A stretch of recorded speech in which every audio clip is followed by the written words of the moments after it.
Apabila sholawat nariyah dibaca sebanyak 31 kali setelah melaksanakan salat subuh, maka Allah akan melancarkan segala urusannya. Apa benar? Batil, Pak. Pertama, sholawat nariyah itu baru muncul di belakangan hari, bukan dari Rasulullah sama sekali, Pak. Yang kedua, di sini disebutkan lagi apa? Keutamaannya. Siapa yang membaca salat nariyah 31 kali maka akan melancarkan segala urusannya kalau dia lakukan setelah subuh. Mana dalilnya dari Rasulullah SAW? Ya, menyebutkan tentang keutamaan tertentu, pahala tertentu itu hanya khusus untuk Allah. Ya, hanya khusus untuk Allah. Rasulullah SAW nggak berani, Pak, kalau tidak ada wahyu dari Allah Subhanahu wa ta'ala. Ada apa kemudian meyakini seperti ini? Dan salawat nariyah itu sendiri isinya mengandung kemungkaran, Pak. Loh, kok kemungkaran? Coba. Usalli salatan kamilatan wa usallimu salaman taman ala Rasulillah alladzi tanhallu bihil uqadu wa tanfariju bihil kurabu wa tuqda bihil hawaiju. Ya. Wa tunalu bihi raghaibu. Jadi aku bersalawat untuk Rasulullah dengan salawat yang sempurna, dan aku mengucapkan salam kepada Rasulullah dengan salam yang sempurna kepada Rasulullah, yang dengan Rasulullah, ya, dengan melalui Rasulullah apa? Akan hilanglah semua kesusahan. Dengan melalui Rasulullah akan terlepaslah semua ikatan. Dengan melalui Rasulullah akan terpenuhi semua kebutuhan. Dengan melalui Rasulullah akan tercapai semua keinginan. Wah, Masya Allah. Bayangkan, Pak. Iya. Di mana sisi kemungkarannya? Apa yang dimaksud dengan melalui Rasulullah? Kalau yang dimaksud tawasul melalui Rasulullah, tawasul dengan Rasulullah SAW, ya, kata Ibnu Taimiyah itu termasuk syirik. Tawasul dengan orang yang sudah meninggal dunia. Kalau yang dimaksud dengan melalui Rasulullah artinya sumpah dengan selain nama Allah, syirik. Kalau maksudnya Rasulullah yang menghilangkan kesulitan, ini lagi syirik besar. Makanya saudaraku sekalian, ikhwatul Islam azani Allah wa yakum, salawat nariyah itu bukan dari Rasulullah SAW, bukan dari sahabat, bukan dari tabi'in, bukan para ulama juga, tapi itu belakangan hari munculnya, Pak. Ya, cukupkan dengan salawat yang Rasulullah ajarkan, Pak. Itu yang Bapak baca dalam tahiyat. Ya, cukup. 11 sebab, ya, yang menyebabkan saya bisa memperingati Maulid Rasul sallallahu alaihi wasallam. 11 sebab. 1. Apabila saya mendapati satu hadis saja dari Rasulullah sallallahu alaihi wasallam yang menyebutkan tentang pengkhususan tanggal 12 Rabiul Awal dengan, saya ulangi, saya akan memperingati Maulid Rasul sallallahu alaihi wasallam jika saya mendapati satu hadis saja yang menunjukkan perintah untuk mengkhususkan tanggal 12 Rabiul Awal sebagai peringatannya. 1. Yang kedua, saya akan memperingati Maulid Rasul sallallahu alaihi wasallam jika saya mendapati satu hadis saja dari Nabi Muhammad sallallahu alaihi wasallam yang menunjukkan tentang keutamaan memperingati Maulid Rasul sallallahu alaihi wasallam. Yang ketiga, saya akan memperingati Maulid Rasul sallallahu alaihi wasallam jika saya tidak berkeyakinan bahwa Nabi Muhammad sallallahu alaihi wasallam telah sempurna menyampaikan risalahnya. Tidak ada orang yang berkeyakinan bahwa Rasul sallallahu alaihi wasallam belum sempurna. Kalau saya berkeyakinan beliau belum sempurna, saya akan memperingatinya. Tapi saya berkeyakinan beliau sudah sempurna dan tidak ada wahyu yang disampaikan oleh beliau tentang hal itu. Yang keempat, saya akan memperingati Maulid Nabi Muhammad sallallahu alaihi wasallam jika saya mendapati satu riwayat saja tentang Abu Bakar As-Siddiq radhiyallahu anhu yang beliau memperingati, berkumpul-kumpul memperingati hari kelahiran Rasulullah sallallahu alaihi wasallam. Atau satu riwayat saja dari Umar bin Khattab radhiyallahu anhu yang beliau menjadikan 12 Rabiul Awal sebagai hari libur dan bersukacita sebagai tanda memperingati Maulid Rasulullah sallallahu alaihi wasallam. Atau satu riwayat saja dari Utsman bin Affan radhiyallahu anhu yang menyebutkan bahwa beliau memerintahkan untuk bersedekah ataupun mengkhususkan berpuasa pada tanggal 12 Rabiul Awal. Atau satu riwayat saja dari Ali bin Abi Thalib radhiyallahu anhu yang beliau memerintahkan dengan perkataan beliau radhiyallahu anhu untuk mengkhususkan pembacaan sejarah pada tanggal 12 Rabiul Awal, dan belum kita dapati, tidak akan pernah Anda dapati itu. Saya akan memperingati Maulid Rasul sallallahu alaihi wasallam kalau saya dapati Bilal radhiyallahu anhu, Abdullah bin Abbas radhiyallahu anhuma, atau seorang pun dari sahabat riwayatnya yang mengkhususkan hari kelahiran beliau sallallahu alaihi wasallam dengan suatu amalan, ya, yang mengkhususkan hari kelahiran beliau dengan sesuatu apapun, hari kelahiran, tanggal kelahiran maksud saya, tanggal kelahiran. Kemudian saya akan memperingati Maulid Rasul sallallahu alaihi wasallam kalau saya tidak meyakini bahwa sahabat Nabi orang yang paling mencintai Nabi Muhammad sallallahu alaihi wasallam. Tapi kita meyakini bahwa tidak ada yang paling mencintai Nabi Muhammad sallallahu alaihi wasallam kecuali para sahabat. Dan ini yang akan saya jelaskan nanti besok di Masjid Al-Fattah. Silahkan datang, ya, mencintai Nabi dengan sesungguhnya sallallahu alaihi wasallam. Kita akan buktikan cinta para sahabat tidak bisa ditandingi oleh manusia manapun sebelum mereka atau sesudah mereka. Kalau saya meyakini bahwa para sahabat tidak mencintai Nabi, maka saya akan memperingati Maulid. Kemudian kalau saya meyakini bahwasanya saya bisa mendapati satu riwayat saja dari seorang tabi'i yang mengkhususkan hari kelahiran beliau untuk diperingati, ini saya akan memperingatinya. Saya akan memperingati Maulid Nabi Muhammad sallallahu alaihi wasallam kalau seandainya saya mendapati satu perkataan, ucapan saja, satu saja dari imam yang 4, Imam Abu Hanifah, Imam Malik, Imam Syafi'i, Imam Ahmad ibnu Hanbal rahimahumullah, tentang Maulid. Tidak akan pernah Anda dapati. Yang selanjutnya, dan saya akan memperingati Maulid Nabi Muhammad sallallahu alaihi wasallam jika saya meyakini bahwasanya para imam tersebut dan ulama-ulama selain mereka belum atau tidak tahu tentang kedudukan Rasulullah, tidak mengetahui tentang kedudukan Rasulullah sallallahu alaihi wasallam. Karena sebagian orang menganggap bahwasanya yang tidak memperingati Maulid tidak tahu kedudukan Rasulullah sallallahu alaihi wasallam. Yang selanjutnya, saya akan memperingati Maulid jika saya meyakini bahwa umat Islam dari mulai abad pertama, kedua, ketiga belum bisa mengekspresikan rasa cintanya terhadap Nabi Muhammad sallallahu alaihi wasallam, maka saya akan memperingatinya. Mustahil abad ketiga, abad keemasan tidak bisa mengekspresikan cintanya kepada Nabi Muhammad sallallahu alaihi wasallam. Karena sebagian menuduh yang tidak memperingati Maulid Rasul sallallahu alaihi wasallam tidak cinta, dan ini tuduhan keji. Tuduhan keji. Kenapa? Orang kalau tidak cinta kepada Nabi Muhammad SAW itu berarti tidak sempurna imannya dengan kesempurnaan iman yang wajib, yang berarti diancam dengan neraka.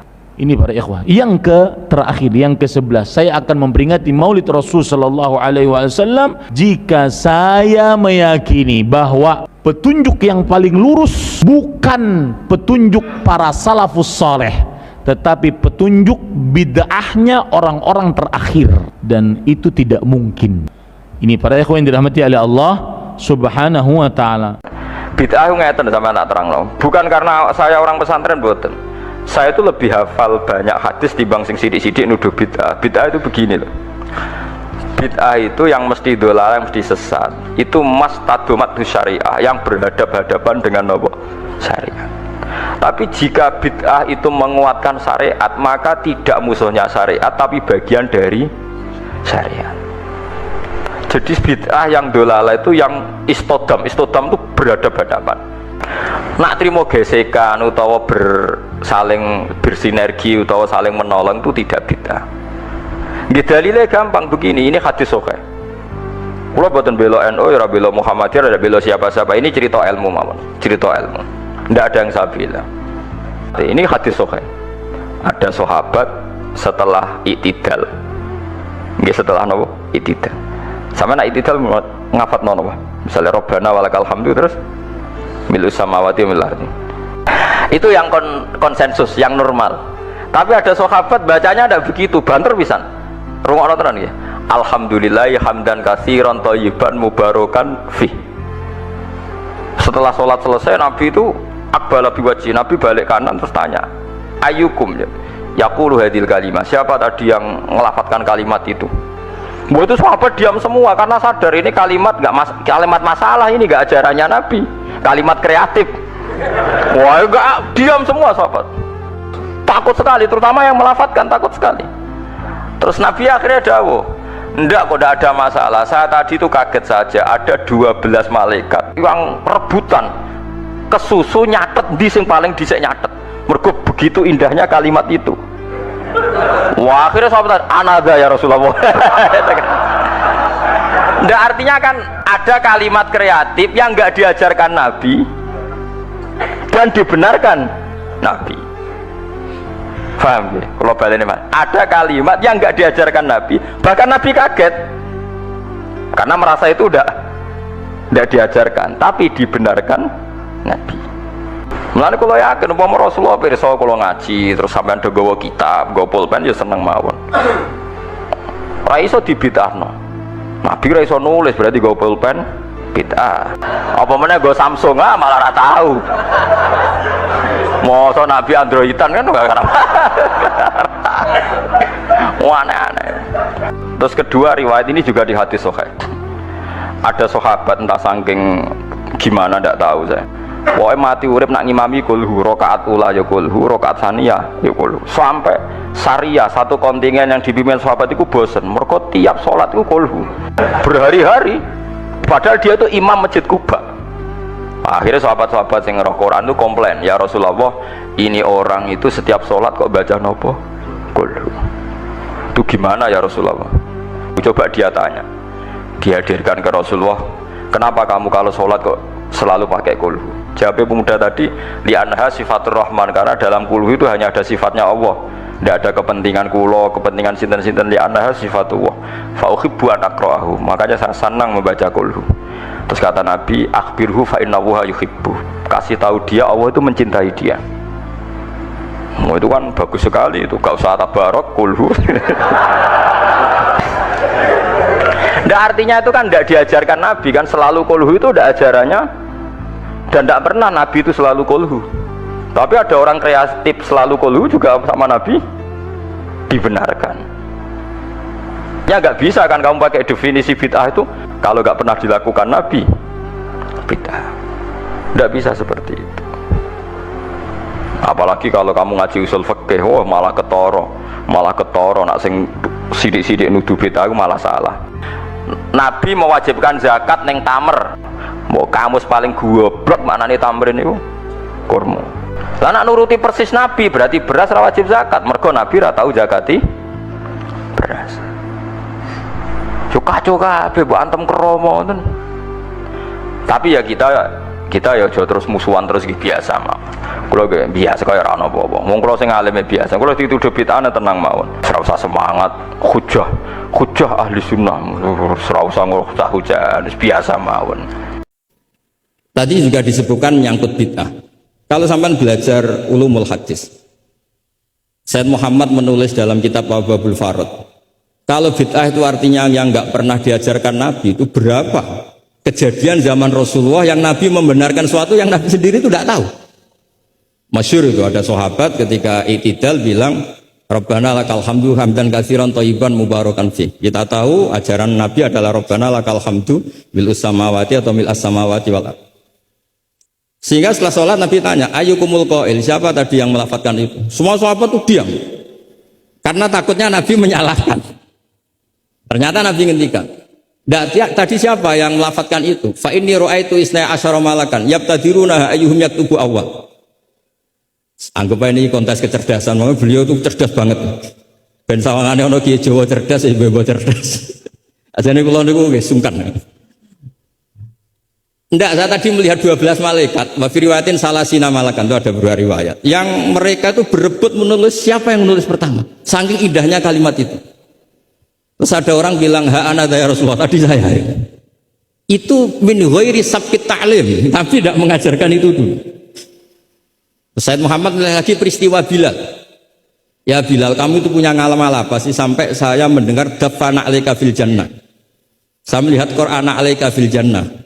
Ketukan sandal kamu di surga. Bilal cerita, saya tidak pernah wudhu gini-gini kecuali saya sholat dengan wudhu itu. Dan banyak lagi amal-amal sahabat yang min ghairi sabqit ta'lim kemudian di-ACC oleh Nabi.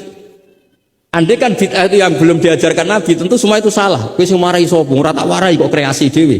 Fa antal musyarri'. Nah, Nabi ternyata mengiyakan. Yang ketiga yaitu peristiwa kulhu. Ada imam di Masjid Kuba, kila fi syariatin itu.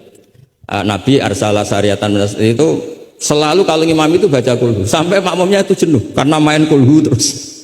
Singkat cerita si imam ini dilaporkan, ya Rasulullah, imam yang kau tugaskan ke kita ini main kulhu terus. Itu gimana ya Rasulullah? Tapi Nabi karena bijak panggil orang itu, dipanggil. Kenapa kamu sering baca kulhu? Li'annaha li'anna surat al-ikhlas sifatur rahman fa'ana uhibbuha. Itu surat yang benar-benar hanya nerangkan Allah sehingga saya suka. Kalau surat lainnya itu kan surat proposal. Misalnya Anda bilang ujibu da'wata da'i terus dongo. Banyak sifatnya Allah yang kamu suka itu karena terkait Anda. Kalau ini enggak ada yang terkait kita, murni tentang Allah sehingga saya suka. Makanya disebut suratul ikhlas. Kalau Anda baca Ar-Rahman mesti terus hanya irhamna. Anda baca Ghafur terus ighfir lana. Jadi kepentingan Anda langsung diungkapkan. Apalagi yang Al-Mujib. Wah, langsung kemana-mana hajatnya disampaikan semua. Kamu yang punya utang, Allah yang kamu libatkan gitu. Ya kan? Kamu yang ingin wahyu, Allah kamu libatkan. Ya Allah. Masih disuruh enggak konangan itu kan. Enggak ikut Allah, enggak ikut utang, kamu libatkan suruh nyaur gitu kan. Tapi kalau surat Ikhlas enggak ada itu semua. Enggak ada Mujib, enggak ada Rahman, enggak ada, pokoknya tentang Allah saja. Maka saya suka. Sehingga disebut surat Ikhlas karena orang baca surat Ikhlas itu pasti ikhlas karena ada terkait tentang kita. Tapi apa kata Nabi? Barusan Jibril datang memberitahu Allah itu suka kamu. Akhbirhu annallaha yuhibbu. Orang itu senangnya bukan main. Nah barokahnya ngaji seperti ini. Kalau Anda melihat imam main kulhu saja, orang alim alama itu pasti baca hadis tadi. Tapi Imam Ahmad tuh gak suka ada orang sering baca kulhu. Ini cerita istihad, gak suka. Beliau dikasih tahu ini kampung ini sering baca Yasin, kampung ini sering baca kulhu. Marah besar Imam Ahmad. Ayuh jarul Quran, ayuh jaru ghairu suratil Ikhlas, ayuh jaru ghairu surat Yasin. Memangnya Quran hanya kulhu. Kamu ridho kalau Quran lainnya gak dibaca. Kamu ridho kalau surat lainnya gak populer, yang populer Yasin terus. Lam yakun se'unnal Quran mahjura. Gak boleh Quran jadi mahjur, harus dibaca semua. Ya tapi kan kaidah kita ada saja ulama yang mengatakan malaidroku kullu, laidroku kullu. Kalau tidak bisa semua ya kullu. Nah, ya istilah-istilah ini yang bikin kita ini ya seneng ya kadang mangkel gitu karena ya mangkelnya itu kok mereka yang ulama tidak kita itu ya kadang-kadang mangkel itu ya mangkel seneng gitu. Saya itu pengagum kitab usul karena mbah saya itu al-usul.